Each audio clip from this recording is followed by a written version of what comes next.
What's happening, folks? This is just going to be a short cooking video. I don't know how short it's going to be, but it's on short notice because I didn't really know I was going to make a video until I decided to make a video. When I decided to cook, I said I better make a video. Anyhow, I'm cooking chicken on the grill. I'm going to grill some chicken. I just fixed my grill with new burners, ordered some new burners from Blue Ember. This is my grill. Got a Blue Ember. Nice 3-burner. Got a rotisserie up there. 3 burners down here. Got a wood box over here that's gonna it's got pecan chips in it. So anyway, what I've done is I've marinated a bunch of vegetables, and what I have in here is a bunch of small peeled new potatoes. I've got some peppers and some bell peppers. I've got some potatoes, and I've got some chopped up squash, and I've also got some a chopped up sweet onion. This has been marinating in Italian dressing, garlic, and black pepper, and minced onions.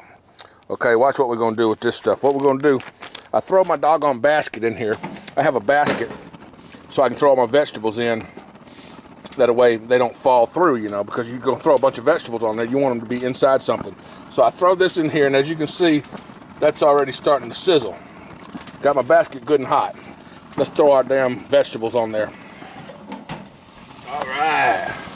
We'll let those sizzle and roast for a little while before we put our chicken on.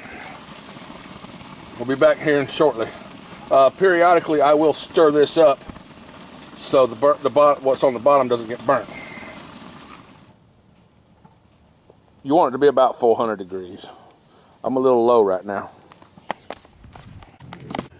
Folks, one of the bad things about living close to an airport is you've got to constantly wait for a fucking airplane to move out of the way or be gone far enough so the camera can't hear it. So, I hate that shit. I'm in the middle of filming something and an airplane takes off.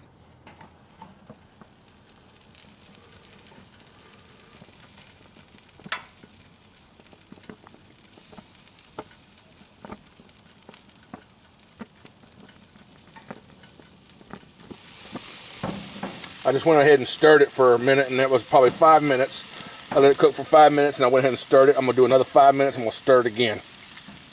Okay, folks, at about 10 minutes in, maybe just a little bit less, I wanna go ahead and grab my chicken. Throw that on here. Get it going. Oh yeah, look at that stuff. That is gonna be so damn good. Keep the camera on the food, you dummy. You're trying to do a cooking show, you better show the food. Anyway, here comes some more food. I'm having trouble. Oh yeah, that is looking good. We'll get that last little piece of chicken breast in there. Now that's all right. Okay, now it's time to stir this up again. Be right back.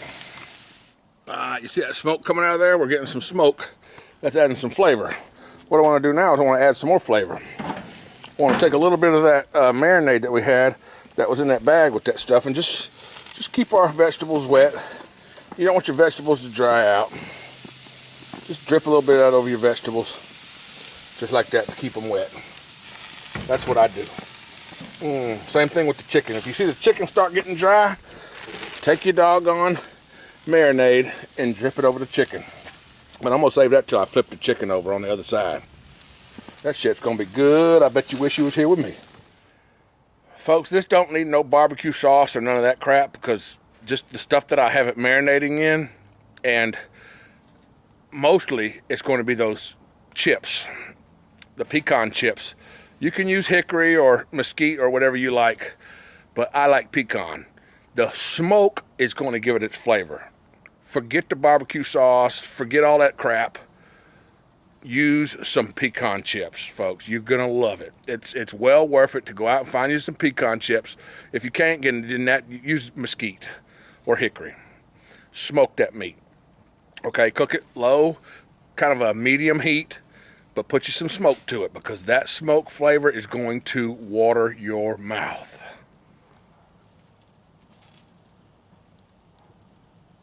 Okay, I think these might need flipping. Let's see. Oh, I got fire in there. That's one thing that you don't want. You don't want fire in there. Get them away from that fire. Ooh, look at that. That is looking good. Pull that off of that grill. Let's flip that chicken over.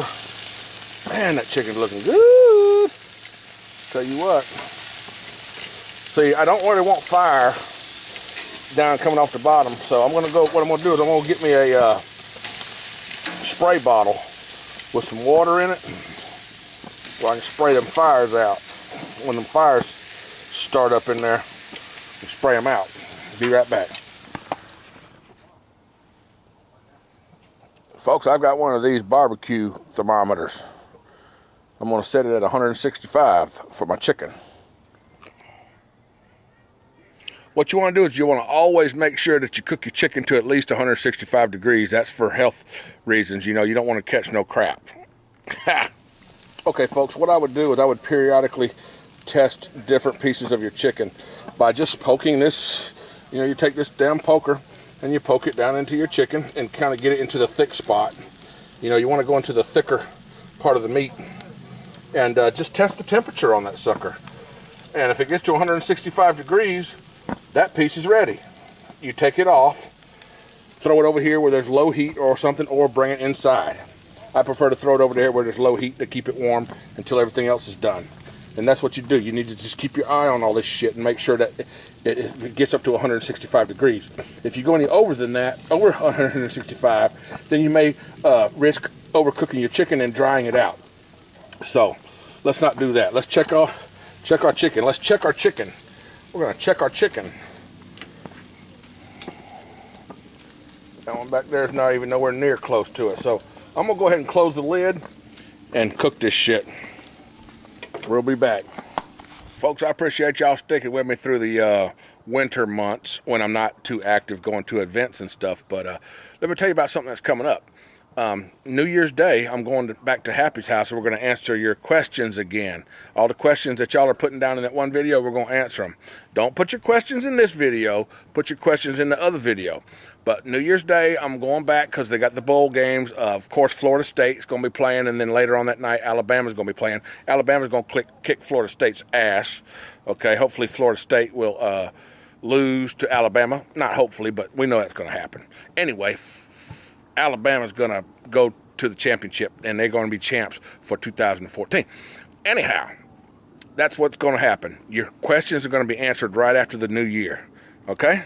And hopefully Happy will have some videos made so he can give them to me and I can upload them, because obviously he doesn't know how to do that. I've been taking care of his channel up until now, and but I've told him, look, man, it's up to you. You've got to get some videos going now. These people, we've got your viewers, and they are on there. You've got subscribers.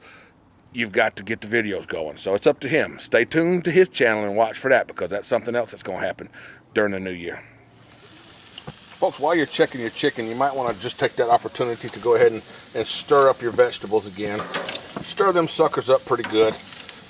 Make sure you keep them stirred up and to cook them evenly. Also, you may even want to just turn your tray around, you know, periodically. Rotate your tray. All right, folks, it's done. Look at there. I've already got the other two pieces in here. It is ready to go. It's time to eat. I hope you enjoyed this episode of Cooking with a Redneck. This is Southern grilled chicken. I don't know if it's Southern, it's just freaking grilled chicken. It ain't got nothing to do with the South. It's fucking grilled chicken. That's what it is. That's goddamn fucking grilled chicken. Yeah.